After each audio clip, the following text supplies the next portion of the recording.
Dear editors, I am a disgruntled PhD student by the name of John, studying at the university. Later today, I will blow up a portion of the city in an act of politicised zealotry in aid of my cause.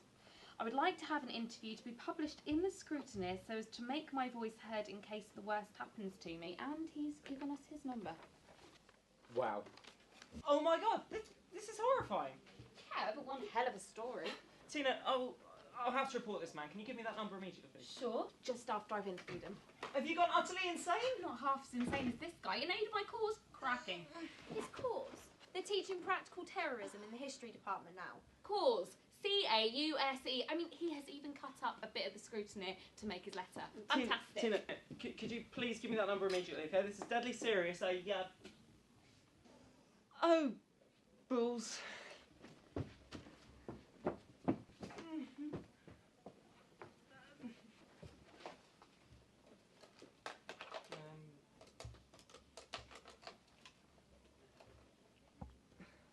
Oh, hi, yes, Julie, hi, yeah, it's me. Now, don't panic that the police may come calling. Now, just, everything's fine, just tell them that I've been in conference all day. Because that's true, isn't it? Isn't it? Isn't it? Okay, good. Oh, wait, also, doesn't your husband work in John Lewis? Yeah, okay, right, that's fine. In that case, you may want to, just kind of, no, actually, yeah, no, never mind. I didn't say anything about John Lewis. No, I said Robert Sales. No, everything's fine. I know nothing about anything, and I'm in conference all day. Okay, thanks, Julie. Okay, bye. Thanks. Are you going to the police? What am I going to say? I mean, I've got no proof. They're going to think I'm either crazy or when a bomb actually does go off in city centre, I was behind the whole thing and got cold feet. There's no any fucking morals around here. We got Tina egging on a terrorist, Jeff too much of a wimp to do anything about it, and the rest of you are just sitting around waiting for something interesting to happen. Does no one else find this all absurd? So Andy, how did you hear about this big news story then? Well, I was in the history department earlier waiting to be buzzed in for a meeting with my personal tutor, so I picked up the internal phone and heard a conversation that was already going on between my personal tutor and someone else on the same line on another phone. You overheard this? On the phone? Yeah, I'm surprised it doesn't happen more often. There are about 4 internal phones in that building. But it seemed too juicy not to use, so I just recorded some of it on my phone. Just held it up to the receiver and pressed record.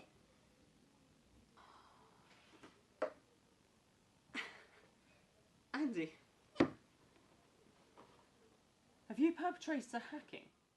No, Andy, you can't do that. It's like putting yourself on the sex offenders register. Look, I didn't hack. It wasn't hacking. I just picked up the phone and overheard a conversation that clearly wasn't even entirely private. It was a semi-hack, if anything. Oh, great! So nothing worse than a flaccid hack where you finger the phone but can't quite summon the depravity to whip off your kicks and really invade someone's privacy. You want it so bad, but your body keeps letting you down. It's been a long day at the hummus mines. You've had too many chai lattes. You can't quite commit to a full hack, but you're still tempted. Instead of wrenching out their secrets like you're ploughing for moist gold, just massage them slightly with your dislocated little finger, you spineless fuck!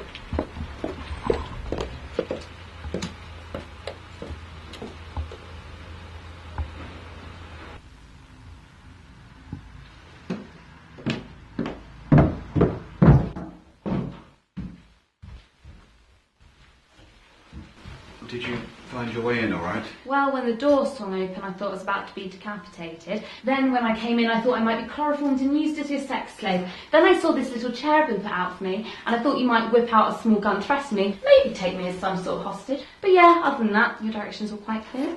The chair wasn't for you.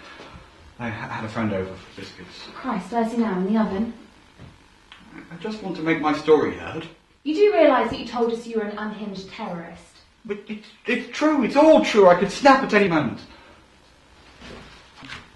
So, what are your demands then, Mr. Terrorist?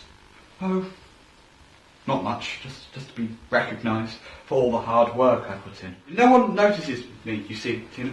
All my research, I'm just languishing in the history department, looking into Hitler's social life and wondering if I could ever become so charismatic.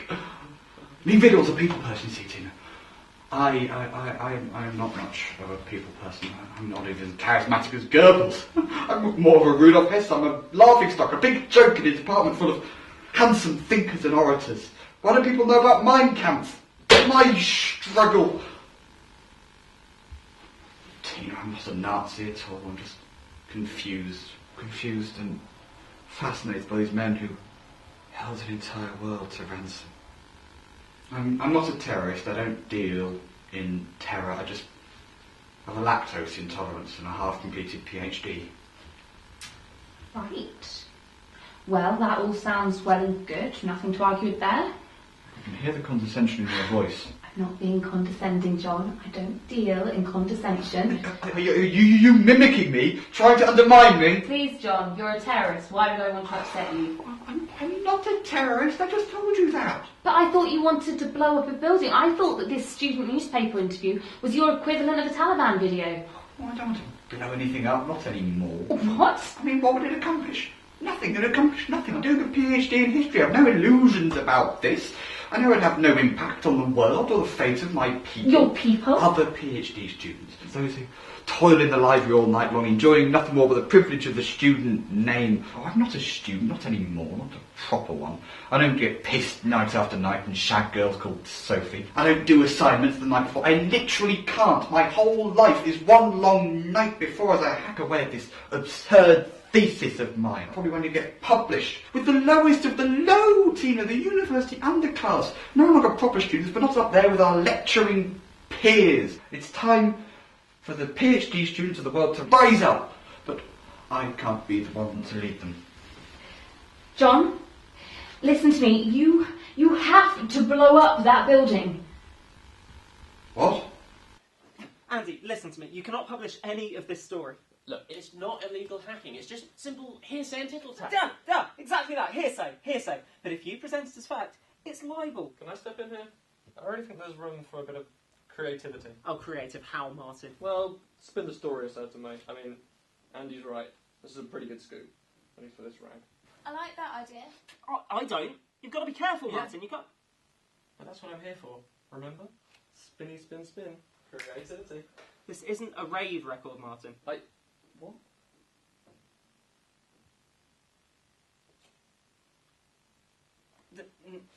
Nothing. Look, just do what you do then. So what are we doing then? Apart from waiting for Jeff to get arrested. I was thinking Andy could write a separate front page story on a more nondescript topic and work in some allusions to the story we're trying to break. Like a sleight of hand. Yeah, I'm just thinking outside the box.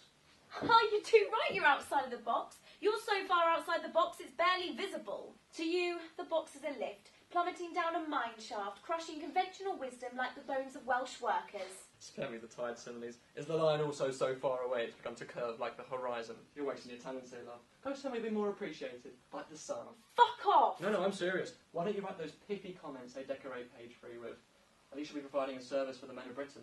It's also the only way you're going to give anybody an erection. Sorry, Mike. Say that one again. I didn't quite have the recording volume high enough.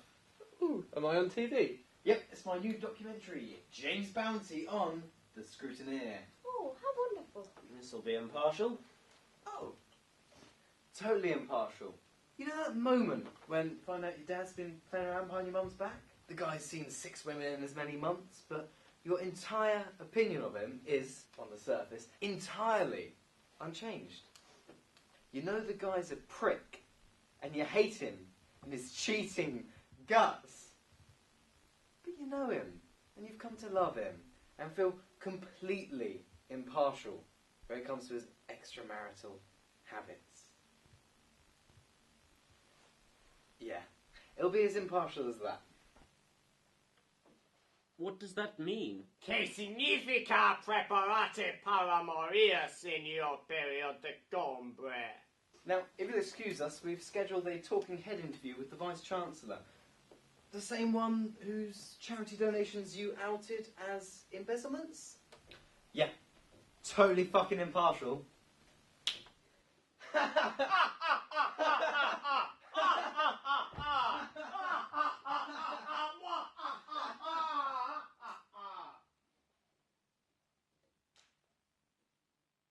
What are we living in?